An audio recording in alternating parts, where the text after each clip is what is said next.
Baik, Iwabillah rahmatullah. Siapakah Dajjal?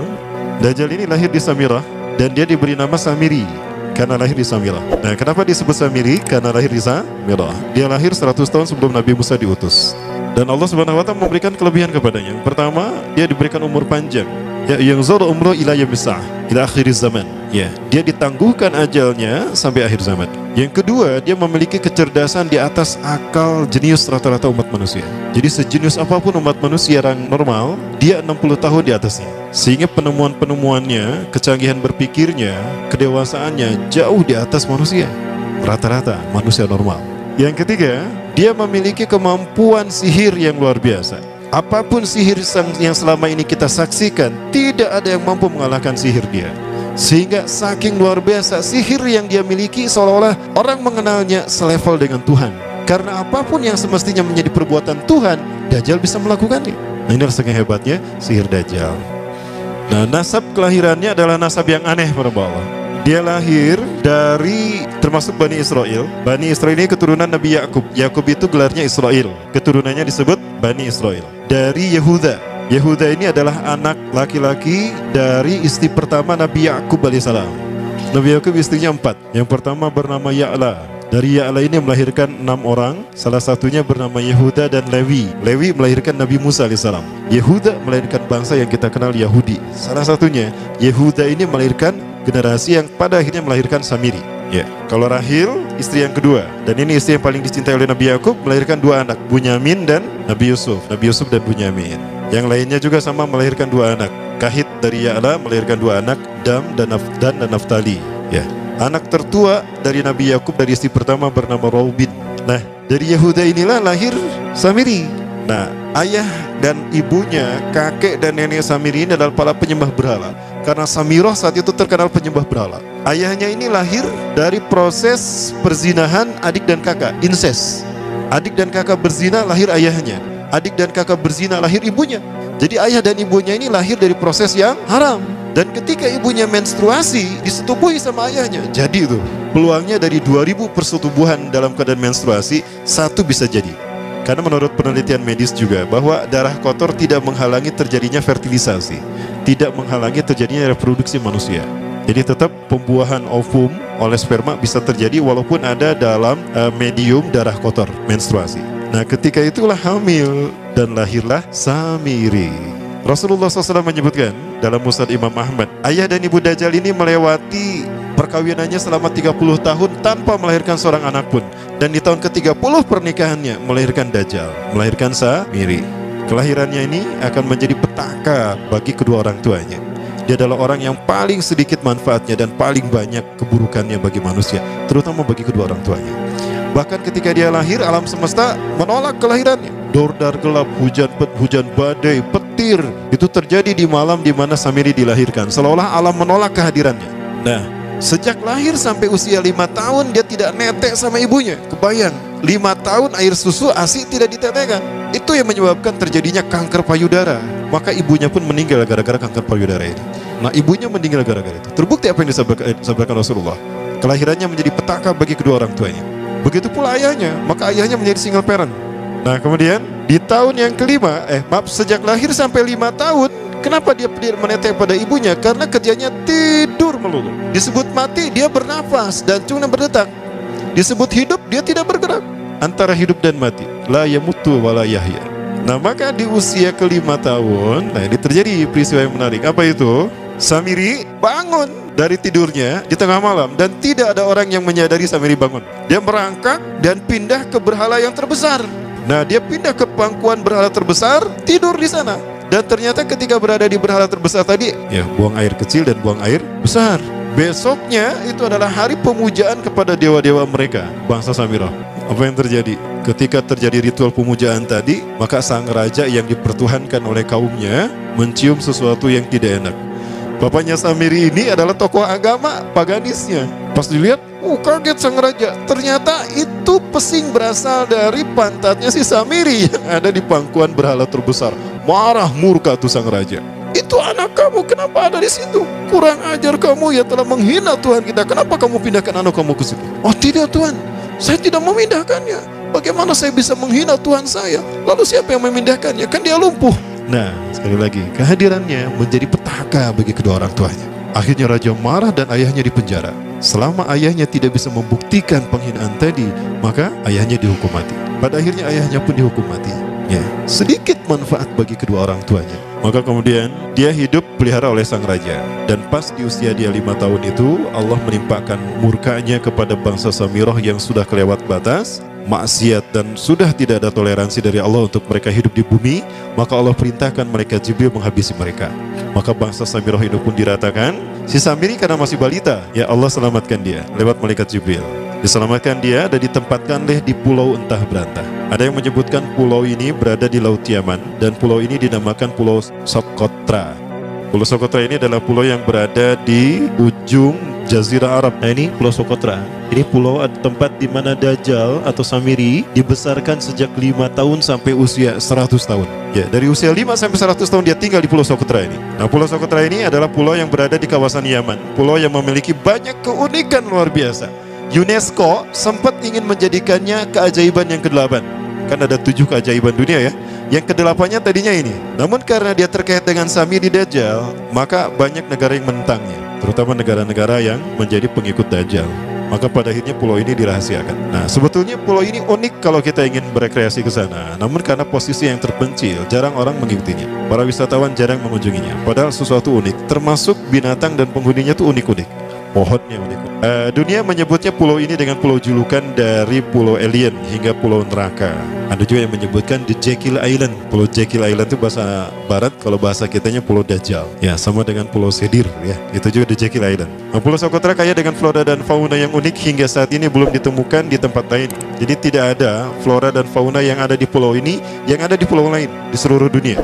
Hanya ada di pulau ini. Makanya di pulau inilah Allah ciptakan satu binatang yang unik juga, yang disebut dengan jasasa. Jasasa, binatang jasasa itu artinya mata-mata.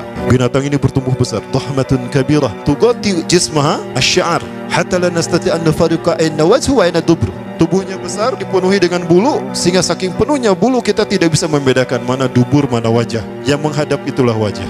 Baik, karena itu pulau ini pernah dilesarkan sebagai salah satu dari 7 keajaiban dunia yang baru ya. Nah, baik, ini contohnya nih. Saya perlihatkan keajaiban dan keunikan. Ini adalah padang pasir di Pulau Socotra. Ini burung, salah satu jenis burung yang bisa kita jumpai di Socotra. Dan ini kepiting unik, kepiting Pulau Socotra. Aneh ya, kepitingnya seperti itu. Ini laba-laba langka di Socotra, mirip tarantula. Dan ini pohon darah naga yang ada di Pulau Socotra juga. Nah, ini salah satu jenis pohon Dorstenia Socotra. Dan ini juga pohon yang lain, pohon Dendrocysaios Socotra. Ya, saya menyebutkan agaknya. Nah, ketika di pulau itu, sebelum bertemu dengan Nabi Musa, Samiri di pulau itu yang hanya tinggal dengan seekor binatang jasasa. Binatang jasasa ini memberikan beberapa hal kepada si Samiri ya. Allah Azza wa Jalla menciptakan binatang berbicara yang bernama jasasa. Dia di mana lahirnya, ajalnya, matinya sama dengan ajal Dajjal. Begitu pula muncul dan menghilangnya. Binatang inilah mengajarkan akidah tauhid kepada Samiri muda. Pelajaran ini kononnya ditulis oleh Jibril alaihissalam dalam bentuk panel-panel atau prasasti. Isi prasastinya panel 1 yang ditulis oleh malaikat Jibril. Panel 1 itu berisi kalimat la ilaha illallah, tidak ada Tuhan selain Allah. Ini dijelaskan oleh binatang jasasa. Yang kedua, panel kedua berkata Allahu wahid la syarikalah. Allah Maha Esa, tidak ada sekutu bagi Allah. Itu dijelaskan juga oleh binatang jasasa ini. Nah, binatang jasasa ini sekali lagi dia bertubuh besar. Kategorinya adalah kelasnya itu mamalia, genusnya mamalia. Cuma saya tidak tahu nama spesiesnya apa. Pada tahun 2017, akhir dari bulan Agustus di Filipina ditemukan binatang seperti ini. Ciri-ciri binatang ini nyaris sempurna seperti ciri-ciri binatang jasasa yang disebutkan Rasulullah terkait dengan binatang yang memata-matai Dajjal. Tubuhnya penuh dengan bulu. Ini disebutkan dalam surat An-Naml ayat ke-82. Ya, binatang ini seperti ini dan dia tidak pernah jauh dari laut karena dia selalu ingin membasahi tubuhnya dan dia pun makan dari makanan ikan laut. Maka dia tidak pernah jauh dari pantai. Seperti ini. Nah, binatang inilah yang mengajarkan prasasti mengajarkan akidah tauhid kepada Samiri muda. Yang ketiga, engkau diurus oleh Jibril. Karena itu janganlah engkau mengkhianati janjimu dengan Allah. Hanya engkau saja di pulau ini. Panel yang kelima, makanlah dan nikmatilah makanan dan minuman yang menjadi rizki dari Allah sesuai kehendakmu. Tidurlah sesukamu, tapi sembahlah Allah dalam berbagai keadaanmu dengan tasbih keesaan Allah kepadanya, yaitu dengan melaksanakan solat yang diwajibkan kepadamu. Allah lah sang raja, Allah yang Maha Esa. Dia tidak berayah dan tidak pula mempunyai anak. Allah Tuhan Tuhan yang maha besar dan maha agung. Dialah yang maha raja. Ada 7 panel. Panel yang ke-7 bercerita tentang Nabi Muhammad. Panel yang ke-6 itu bercerita tentang nabi-nabi, dan khusus panel yang ke-7 cerita tentang Nabi Muhammad. Jadi Dajjal sudah tahu, Samiri sudah tahu bahwa akan diutus Nabi Muhammad di akhir zaman. Dan itu Nabi yang terbaik, makanya dia iri. Nah, selesai panel ini disampaikan, maka binatang sejasasa berkata, wahai Samiri, saksikanlah aku telah menunaikan, innani qad fa'altu ma umirtu min rabbi. Demi Allah, saksikan aku sudah menunaikan apa yang diperintahkan padaku, kata binatang jasasa. Maka sekarang adalah perintah terakhir, yaitu pertanyaan dariku untukmu. Hal tu'minu billah, apakah kau beriman pada Allah? Wa bima unzila ilaih, dan dari apa yang diturunkan kepada nabi-nabinya, kepada Jibril maksudnya. Famadal jawab ya Samiri, apa jawabanmu hai Samiri? Samiri tidak menjawabnya. Lama ditunggu-tunggu, Samiri tidak menjawabnya, sehingga binatang ini pun pergi dengan menjerit, dengan jeritan yang membuat Samiri ini pekak telinganya. 2 kali lagi datang lagi kembali kepada Samiri dan berkata binatang jasasa, ya Samiri, famadal jawab, hal tu'minu billah, in tu'minu billah fatakunu mu'minan ajaba imanika ila yaumil qiyamah. Jika kau beriman kepada Allah, maka sungguh kau akan menjadi mukmin yang menakjubkan imannya. Inna ajalaka ukhirat ila akhir zaman. Sesungguhnya ajalmu ditangguhkan sampai akhir zaman. Jika kau beriman pada Allah, engkau akan menjadi mukmin yang menakjubkan. Fa in lam tu'min billah, tapi jika engkau tidak beriman kepada Allah, wa bima unzila ilaih, dan apapun yang diturunkan pada Jibril, innaka minal mal'unina ila yaumil qiyamah, dan kau terkutuk sampai hari kiamat nanti. Tidak juga dijawab. Pergi lagi binatang jasasa tadi sambil memekikkan suara yang pekikan yang keras. Yang ketiga kali, yang terakhir, dia bertanya kembali. Dan apa jawaban Samiri? Hei jasasa binatang buruk rupa, lihat di pulau ini tidak ada siapapun kecuali engkau dan aku. Dan yakinilah kalau panel ini bukan tentang Allah yang di langit sana, tapi yang disebut Allah itu saya. Hei jasasa, akulah Allah itu. Oh, dia menjerit dengan jeritan yang makin keras, sampai si Samiri pun menutup kedua telinganya. Sejak saat itulah binatang itu pergi dan berkata, innaka dajjal, innaka dajjal, innaka dajjal. Engkau adalah pendusta, engkau adalah pendusta, pendusta, sampai hilang suaranya. Di saat itulah Samiri mendapatkan gelar Dajjal. Jadi siapa nama asli Dajjal? Samiri. Dajjal artinya Al-Kazab, pendusta, bukan singkatan kadek. Baik, nah sejak saat itulah Samiri keluar dari pulau itu, dan dia sudah menyandang gelar Dajjal, pendusta, karena dia mengaku Tuhan. Baik, Ibabillah, jangan salah, Dajjal kecerdasannya mampu melakukan cloning dan mampu melakukan berbagai macam riset dan eksperimen. Hatta eksperimen yang mengilhami film Hook itu Dajjal bisa melakukan. Bahkan ketika orang membayangkan kendaraan tercanggih itu pesawat terbang, Dajjal sudah mampu membuat piring terbang dengan kecerdasannya. Ya, Rasulullah menyebutkan kendaraan Dajjal itu dia bisa terbang, kata Rasulullah. Dan kecepatan terbangnya 5 km per sekon. 1 detik 5 km. Hanya dengan berkedip-kedip dia berkeliling dunia. Ya. Kecepatan ini diambil dari hadis Rasulullah. Berapa kecepatannya Rasulullah ketika dia terbang di muka bumi? Ya, kendaraan yang dia gunakan itu kecepatan terbangnya seperti awan yang ditiup angin, kata Rasulullah. Dan awan rata-rata ditiup angin itu 5 km per sekon. Dan jarak dari satu telinga ke telinganya, artinya setengah diameter atau diameter kepalanya, keledai yang dia gunakan, Rasul menyebutnya keledai, itu arba'una zira, 40 hasta, 27 meter. Diameternya itu 27 meter. Keledai macam apa yang jarak dari satu telinga ke telinganya 27 meter? Kalau bukan piring terbang. Ini bisa 24 meter kan? 27 meter. Bisa tidak? Bisa. Dan kecepatannya pun sama. Dan pernah meninggalkan jejak Cop Circle di Yogyakarta.